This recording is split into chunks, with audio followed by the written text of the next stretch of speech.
0,25 do que de corte de meio ponto percentual para a próxima reunião do Federal Reserve. Queria entender como que você avalia estes números e se de fato, né, ali a expectativa do juro de equilíbrio para o longo prazo ficou mais alta ou mais baixa na sua visão? O que a gente observa é que faz meses que a economia americana ela vem dando sinais conflitantes, né? Não conflitantes, mas vem oscilando.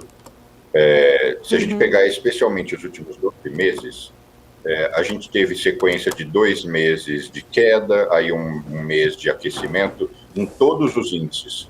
Inflação, perspectiva de juros, que logicamente é consequência, desemprego, atividade econômica. Então, alguns setores vão lá, cai 0,2. Aí, no mês seguinte, sobe 0,3.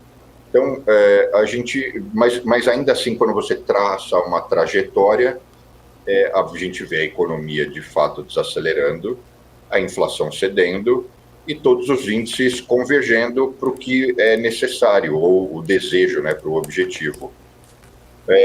Eu me surpreendi com o 0,5, com o corte de 0,5, e eu acho que com esses novos dados que foram publicados, muitos economistas aqui consideram até, eventualmente, nenhuma queda nessa próxima reunião.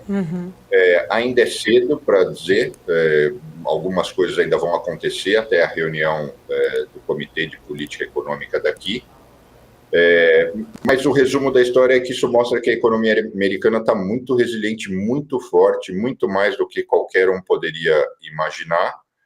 E como o próprio Powell diz, ele só quer tentar acertar o melhor momento, né? Ele não quer demorar para gerar estímulo, porque ele sabe que o efeito da queda dos juros é lento e ele não quer permitir que a economia americana desacelere. O que é bem difícil, ele reconhece, ele e outros presidentes do Fed reconhecem o seguinte: é muito difícil acertar a dose do remédio e o momento exato de tomar as ações.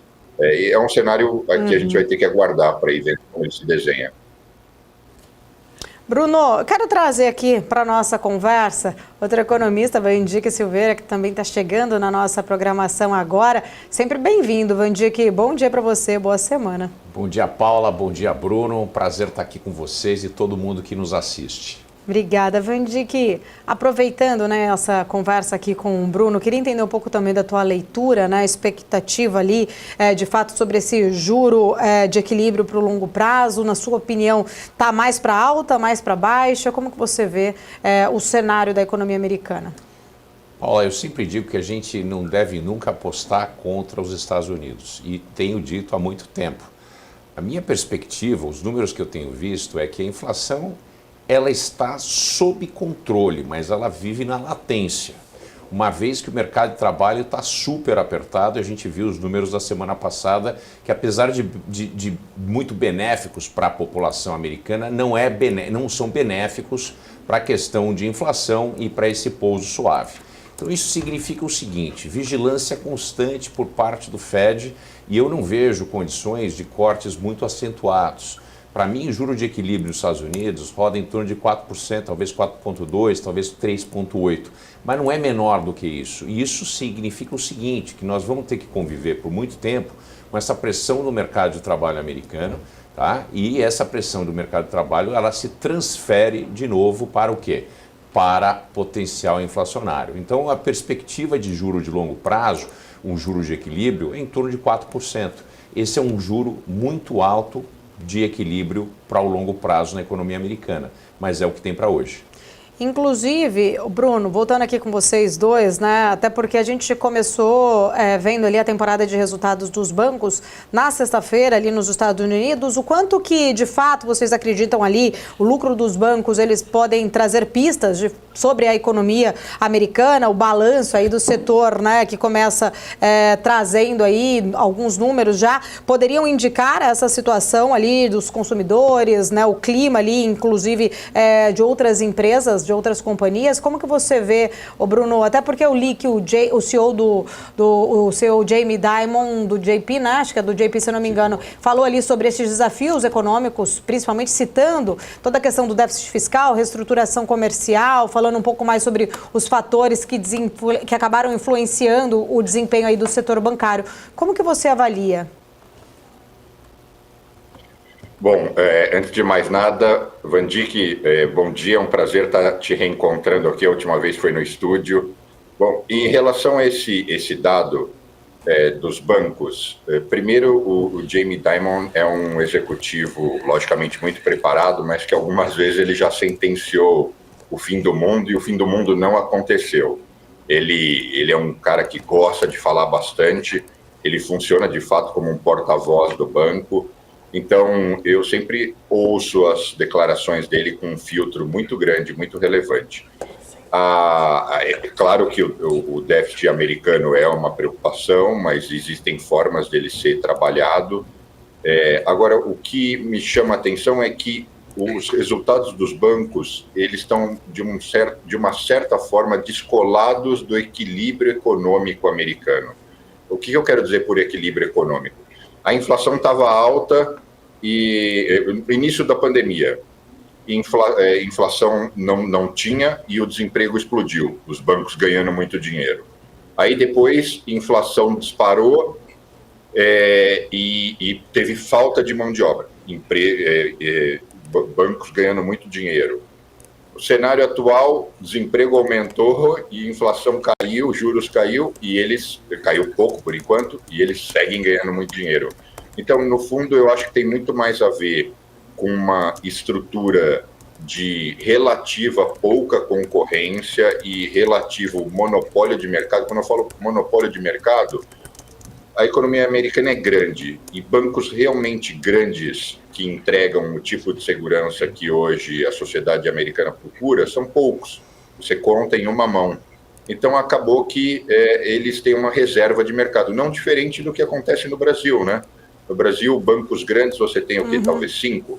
Itaú, Bradesco, Santander, Caixa e Banco do Brasil. Talvez eu esteja esquecendo de algum, mas de bate pronto o que me vem à cabeça são esses 5. Então, os bancos vêm conseguindo encontrar ali um espaço. Agora, a rentabilidade deles não reflete, na minha opinião, necessariamente a realidade econômica.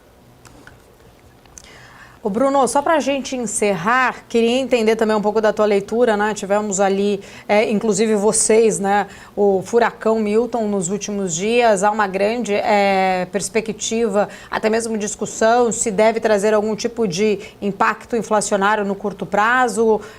De fato, como que você vê aí com preocupação ou não, né? Os estragos causados pelo furacão na economia? Bom, a gente estava até brincando no Manhattan ontem, que a gente chamou de Milton, né? O Milton se esperava que ele fosse devastador e ainda bem que ele não... Lógico, inundou, destruiu algumas casas, gerou algumas mortes, até mais pelos tornados do que pelo furacão em si, mas ele saiu barato. As consequências estão bem, assim, abaixo do que se esperava. O Helene...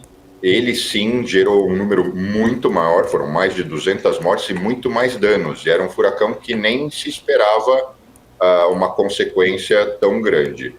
O fato é que você está perguntando qual o impacto disso na economia. E aí eu vou pegar e trazer o Katrina. O Katrina, que foi um dos mais devastadores até hoje, destruiu Nova Orleans. Para a economia local, foi uma catástrofe. Mas quando a gente pega naquele ano e vê o impacto do Katrina no PIB, é quase insignificante em razão do tamanho da economia americana. Então, por mais triste que tenham sido as mortes, os danos, ainda assim, o impacto econômico desses 2 furacões em sequência, na perspectiva nacional, ele é micro, muito pequeno. Ainda não terminou de ser calculado, mas ele é pequeno. Ainda assim, o Helene foi maior do que o Milton. Então, vamos aguardar as contas e torcer para que não venham outros, né? Porque a temporada de furacão ainda não acabou. Bruno Corano, quero agradecer, prazer falar contigo, obrigada pela sua presença, até breve. Eu que agradeço, um ótimo dia para vocês.